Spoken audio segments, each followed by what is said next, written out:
I need to preface this review by telling you what I've been using before I bought this current laptop to be my daily driver.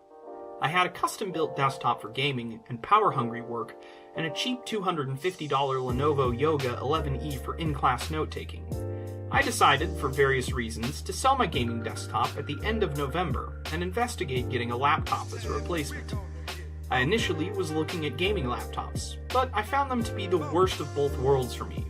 Annoyingly loud and on the lower end of what is considered acceptable gaming performance, that is unless you're willing to drop over 3K for a 1080 Max Q, but bulky and with a middling battery life that makes toting to class and taking notes all day away from home a challenge as well.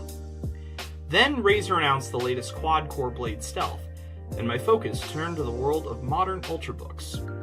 Sporting a small chassis, premium build quality, and a decent battery, these devices are perfect for light work and class. But now, with the 8th gen Intel Core U series, you can also get true quad cores and have decent performance in workstation tasks. As a gamer, the final piece of the puzzle is the USB-C ports with Thunderbolt 3. External GPUs promise a type of gaming that is portable, but also high frame rate and great quality. Razer's latest Stealth is not what I chose, though. That's because right around the time I started seriously looking at Ultrabooks, Dell released the latest model of their XPS 13. Now, it's definitely not perfect, especially when it comes to ports, but it checked off a lot of the boxes I was looking for. Great battery life, premium build quality, silent when on the go, but powerful when you need it to be. Also, dat bezel. I admit, the fantastic looking screen was a big pull for me. I like beautiful tech, and most people who say they want specs above all else are kidding themselves. There's a reason Alienware ships more gaming laptops than, say, Sega. The box showed up just in time. I'd been living on the cheapo Lenovo for 3 months, and it was really starting to wear on me.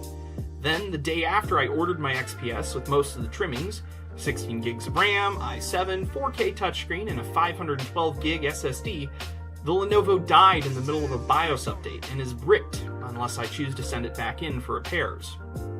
I had to finish one of my class essays on my OnePlus 3T in the Word app. Never again. The unboxing experience is nice. Not quite Apple levels of an experience, but it's more than the usual closed-cell foam around a brown box. This time, it's a black box. First impressions. Wow, this thing is tiny for a 13.3-inch screen. Look at my old Lenovo. It has an 11-inch screen and is bigger than the XPS in every single dimension.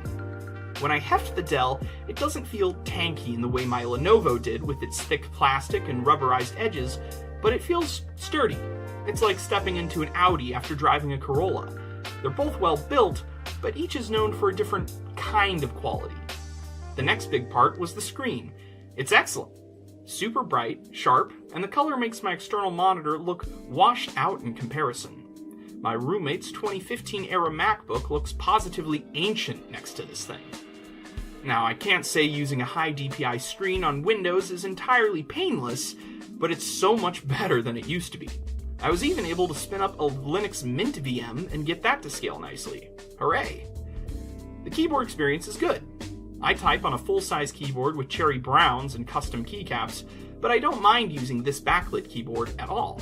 Some people may balk at the half-height arrow keys, but Dell put a nice bevel between the half-height rows, so you can easily feel the keys apart. And also, note the small size. They didn't have as much to work with as other competing laptops. The key travel is less clicky than a current MacBook scissor switch, but you do have more distance. I personally prefer this trade-off, and I'm a little more confident in this keyboard's repairability compared to the MacBooks down the road. Ports are manageable. The 2018 XPS has followed the industry trend of shedding ports, trading full-size Type A ports for 3 USB-C ports. It also shrunk the full-size SD reader to microSD, but it keeps the combination headphone mic port on the right side by the hinge. I should note that one positive of having 3 USB-C ports is you can plug Dell's included charger into any of them for charging. Nice! I bought a travel adapter with full-size USB ports and HDMI out, but I fell prey to something that plagues USB-C adapters on Amazon, namely hit or miss QC. my HDMI port began cutting out, possibly due to how the board is handling power, and I've decided to return it for a different brand of adapter. I may make a follow-up video on this later. Dell does include one Type-C to Type-A adapter for your thumb drives, but I'd suggest getting a wireless mouse that uses Bluetooth if you need more than the trackpad on the go. Personally, I'm sticking with just the trackpad and the touchscreen. The glass surface is pleasant, the touch surface is an okay size, it uses Windows Precision drivers, oh, and it's centered. For the life of me, I cannot understand why device makers put the trackpad toward the left side of laptops when 90% of people using trackpads are going to use the right hand. I'm left-handed, but since most of us grew up with mice on the right side of the computer... Initially, I was concerned about fan noise. It seemed Dell had put a really aggressive fan profile on the machine, with the fan spinning up and high RPMs, even when the CPU was in the 50 Celsius range. But the next day, my fears diminished when I noted the fans were much less aggressive on battery power, and as I write this review, I noticed they're spinning, but at a low speed. It seems my initial glut of installs and upgrades was just sending things into overdrive. In terms of pricing, I picked up my machine on Amazon for $1,900. It's not the best in price to performance, but I was willing to pay the early adopter tax on this one. If you want better specs for your money, look at last year's XPS, the Blade Stealth. Yes, it's actually $200 to $300 cheaper for about the same specs as this, or the LG Gram. Final thoughts? I love it. I feel comfortable with the idea that this will be my primary computer for the next 4 years, and I fully intend on snagging an eGPU for when the market drops a little. If or when the market drops a little.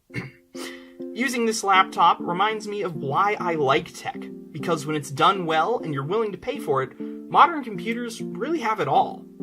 I was struck by a memory of helping my grandma set up her old, thick, beige HP laptop to use her home internet about 10 years ago. The screen was small, dim, and had washed out color. The trackpad was maybe 2 inches on its longest side, and didn't register touches every single time. The machine ran Windows XP, but only barely. I thought to myself then that I'd never use a laptop as my primary computer. Well, today, thanks to the XPS, I am.